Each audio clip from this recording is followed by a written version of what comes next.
सांगण वंदिन चरण डोळ्यान पाहिन रूप तुझे प्रेमे अलंगिन आनंदे पूजन भावे वाळीन म्हणे नावा त्वमेव माता पिता त्वमेव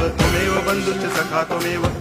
विद्या करुणं त्वमेव सर्वं मम देव कायेन वाचा मनसेन्द्रियैर्वा बुद्ध्यात्मना वा प्रकृति स्वभावात् करोमि यद्यत् सकलं परस्मै नारायणायति समर्पयामि अच्युतं केशवं रामनारायणं कृष्णदामोदरं वासुदेवं हरि गिरिधरं माधवं गोपिकावल्लभं जानकीनायकं रामचन्द्रं भजे हरे राम